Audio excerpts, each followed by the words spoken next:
This is Maker Galaxy.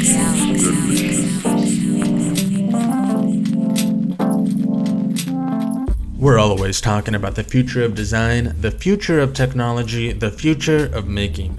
In a world where low-cost paper microscopes will allow for fast and affordable testing for diseases in developing nations. A world where Oreo cookies are 3D printed in colors based on Twitter conversations. How do we find the next big thing?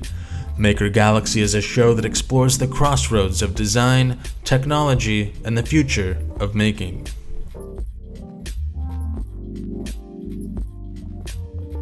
Welcome to the show, everybody. I'm your host, Simon Martin, and this week we talked with the one and only Hardi Meybaum, founder and CEO of GrabCAD. GrabCAD is leading the open engineering movement to help engineers and designers get products to market faster by tapping into the knowledge and resources of the largest CAD content community in the world. Hardi just released a book on GrabCAD and open engineering called The Art of Product Design, Changing How Things Get Made. We'll talk with Hardi about everything from how open engineering works for companies both large and small, to where we can find the best beer in the world and more.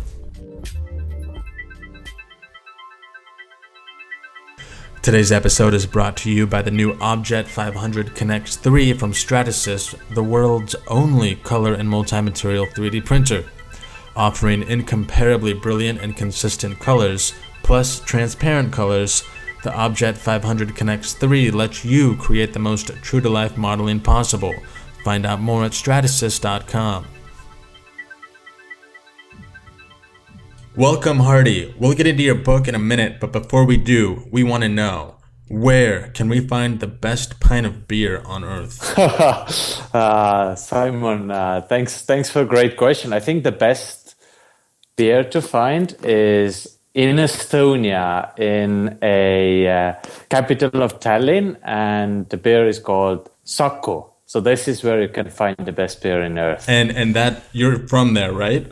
I am from there, and I haven't found a better beer in the world. Well, that's some great national pride you've got there. So we'll be sure to check that out. So Hardi, you've had a fairly unique career within the realm of product design. So for those who don't know, can you tell us a little bit about who you are and what your background is? Yeah, so I'm a mechanical engineer. I studied mechanical engineering, got my bachelor's degree in Estonia, and then got the Master of Science degree in production development and process planning. And one of the things that I learned very early is that I love manufacturing. And I'm from Estonia, where you go to work quite early. So I went to become a CAD/CAM engineer when I was in the second course, and in a manufacturing company. And I found very early that I loved CAD, I loved manufacturing, but I was pretty bad designer and engineer. So then my focus shifted a little bit, and I got fascinated about the CAD. So I also spent a lot of time in my early age behind the computers and coding, and I found my passion figuring out how a software can help manufacturing. So I started to use the CAD API, automate some of the processes, and later on became a head of IT in one of the biggest manufacturing companies. And my whole theme was, okay, how can software engineers help CAD engineers and manufacturing? And I've done a lot of projects on that theme. And then later on, when the internet really started to evolve, and where the social networking and all this software as a service applications started to born, my themes shifted a little bit more wider, and I started to think, how can internet change the manufacturing and engineering? And that's kind of how the GrabCAD story began. Well, that kind of leads into my next question, and I was going to ask, for those who might not know that are listening, what is GrabCAD and who is it for? Because that's really what you're known for. You're the CEO and founder of GrabCAD. So what is it and who is it for? So what we do is we help mechanical engineers to design and build their products faster, and as an end result, companies can get their products out to market much faster. And the way we do it is we think the collaboration is the key. 20 years ago, there wasn't that much collaboration happening when designing the product. There was all the necessary steps, but most of the stuff happened in-house. Right. While I think what's happened in the past 20 years is that the way we design and build products have become much more distributed. And we have built a software that helps people to do that.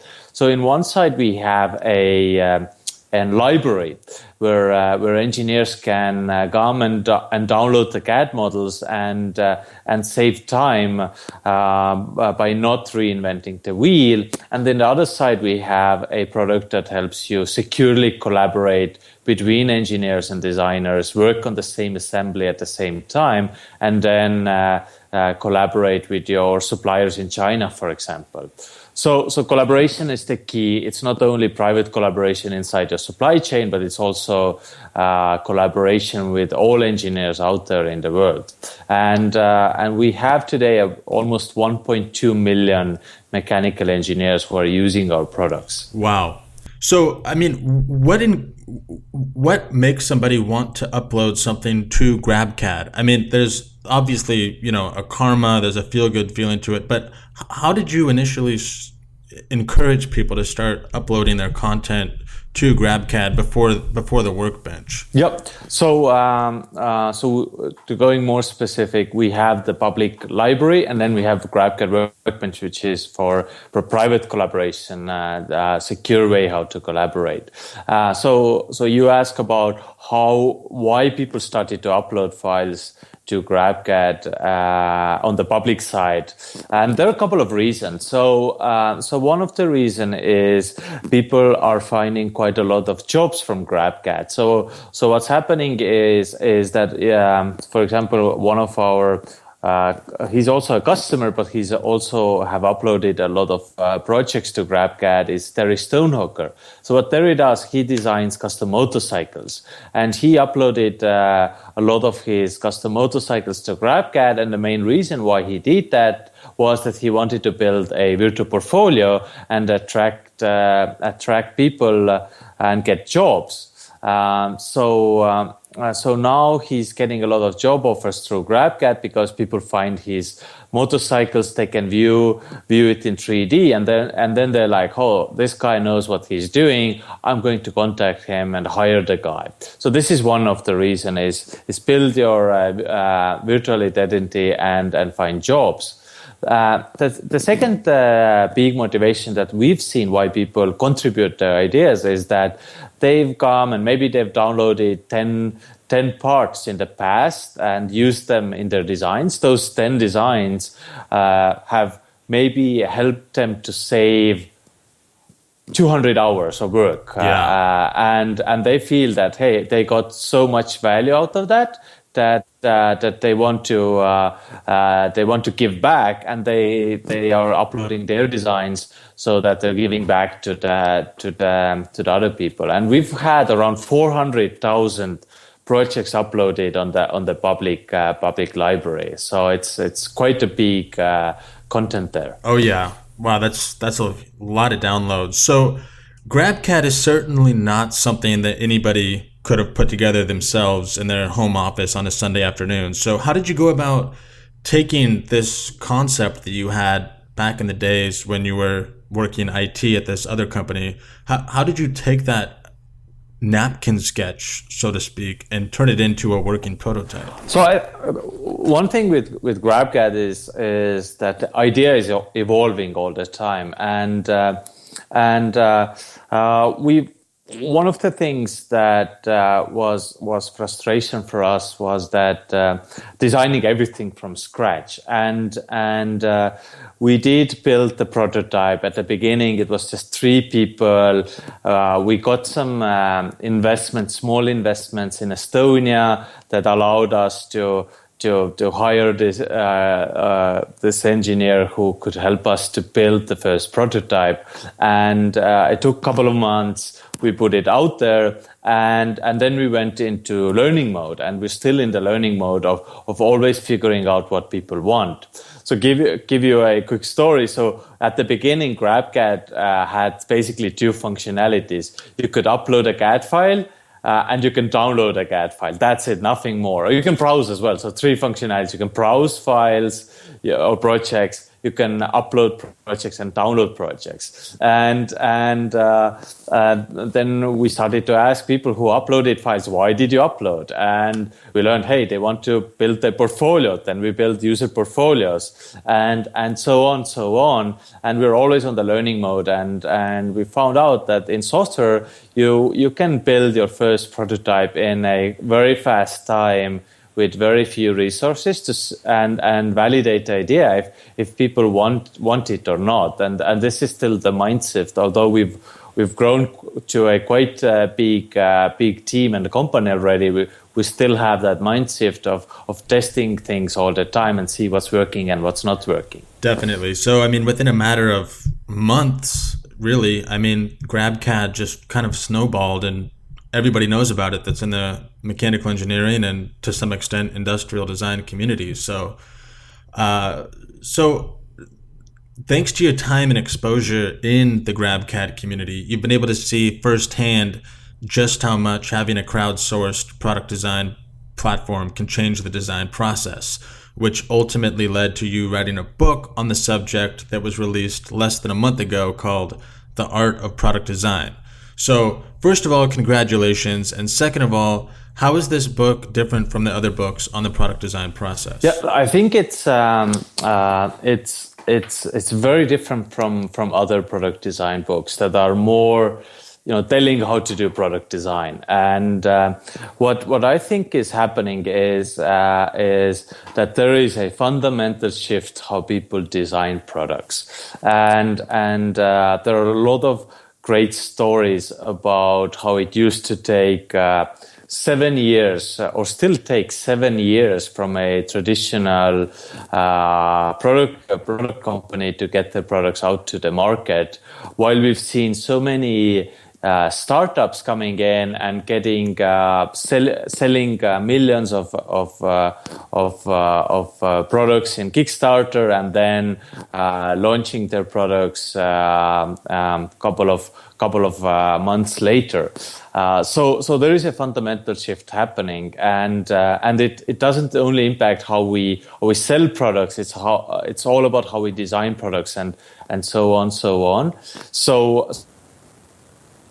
So what we, because we are the place where people go to find designers, to collaborate with each other and with the supply chain, we do have a good seat where we can see what's really happening here.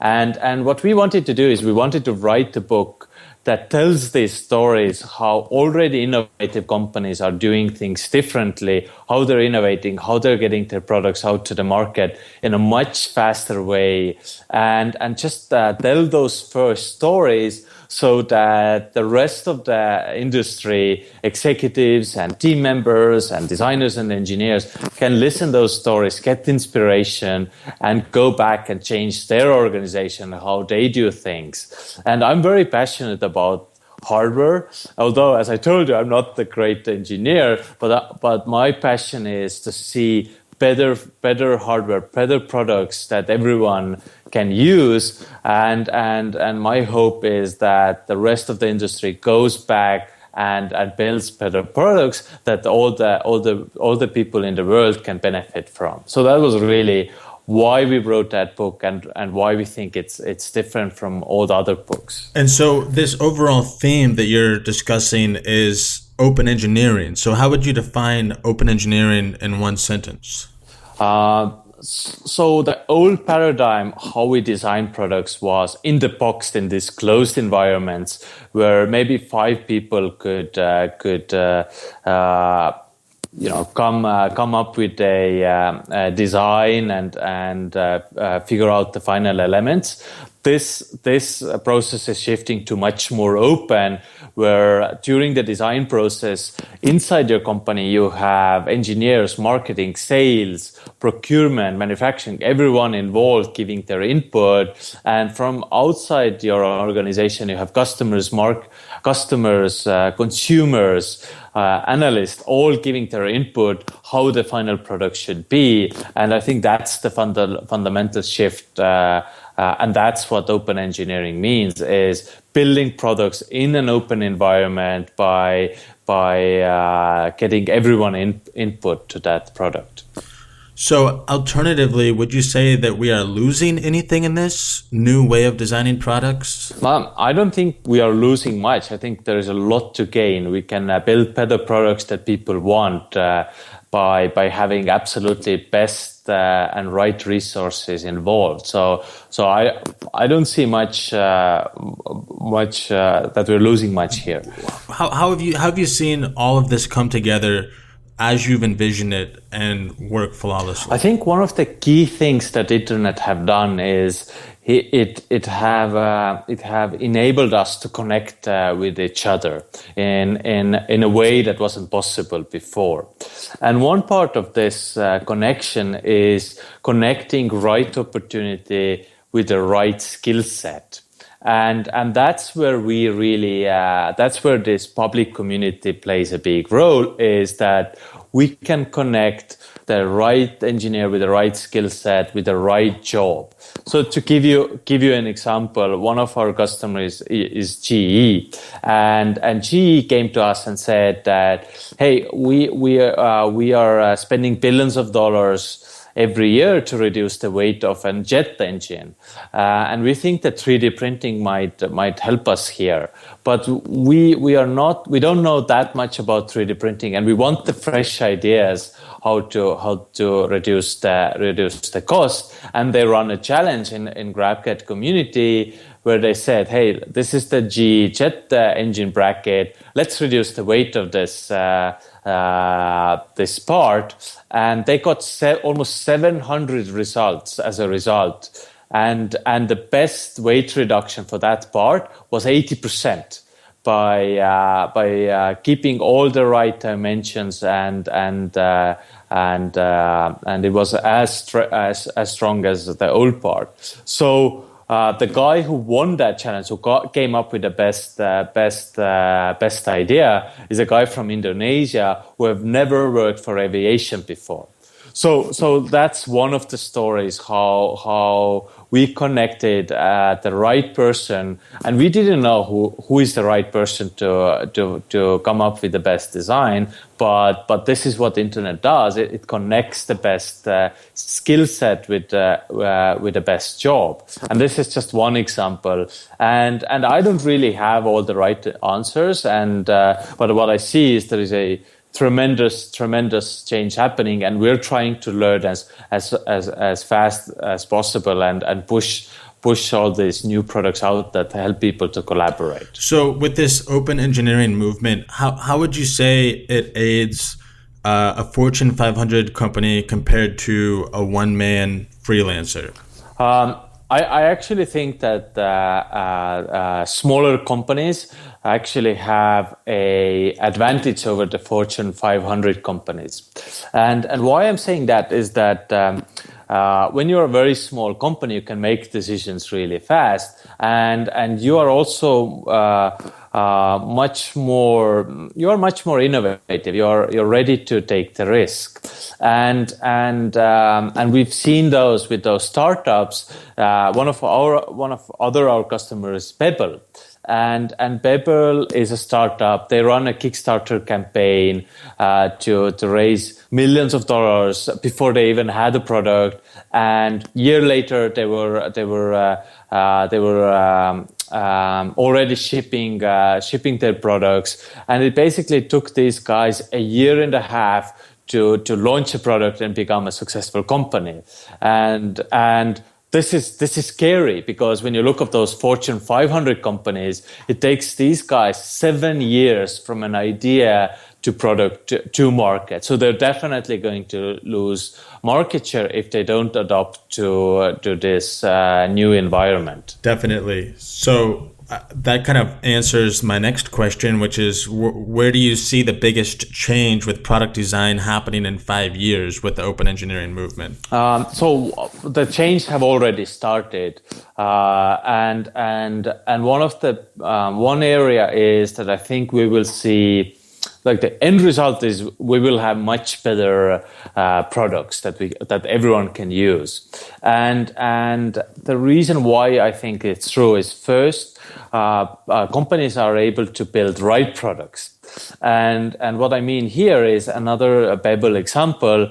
These guys didn't know if the watch that they are building actually people want it or not, but they put it in Kickstarter, and there are many other startups like Dragon, Indiegogo, Daily Grommet who are actually doing the same thing. And what they do is you put your product idea out there and you can start selling it. If you don't sell anything, that means people really don't want it. And you don't need to waste your next 6 or 7 years building that product. So because of that, we will have products. Consumers have products that they really need. And the second thing, which is the whole design and manufacturing process, which is becoming much more shorter, because you can put several people working on the same design at the same time. You connect your suppliers to the design process, so everything starts to happen simultaneously, and that's where the software plays a big part. And that's why I think that we will all have better products that we can use. Awesome. And so one last question for you, Hardi. As somebody who launched a community of over 1 million users, what advice might you have for somebody looking to get their idea out there, be it a simple single product on Kickstarter or their own online file sharing community? It all takes commitment, and you need to start doing things. If you have an idea, if you're a designer, or if you're not a designer but you have an idea, think what's the next step, and do that next step, and run a challenge on GrabCAD, or hire an engineer through GrabCAD, or create a marketing video, put it on a Kickstarter. Really do that next step and start doing rather than thinking. Great answer. So for those interested, we'll put a link up for your book, but it is available on Amazon, correct? Yes, it's available in Amazon, and you can buy it in Barnes & Noble and other bookstores. So awesome. And so it's The Art of Product Design, Changing How Things Get Made. That's right. Well, thank you so much for joining us on the show today, Hardi. Thank you, Simon.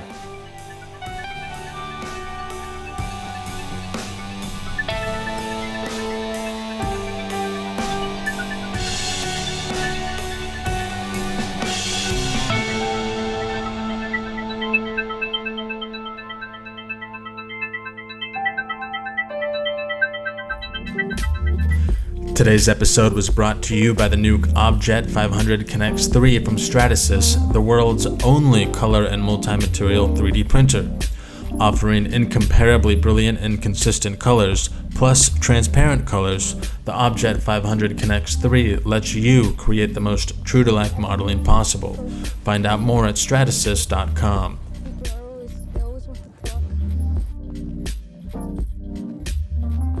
Thanks for listening in today, and be sure to check out Hardi's book, The Art of Product Design, available at a bookstore near you or via Amazon.com. On our next episode, we'll be talking with Chris Ellsworth, the lead designer behind the successfully kickstarted Robox 3D printer and micro-manufacturing platform. I'm your host, Simon Martin. Stay tuned and check in with us next week on Maker Galaxy.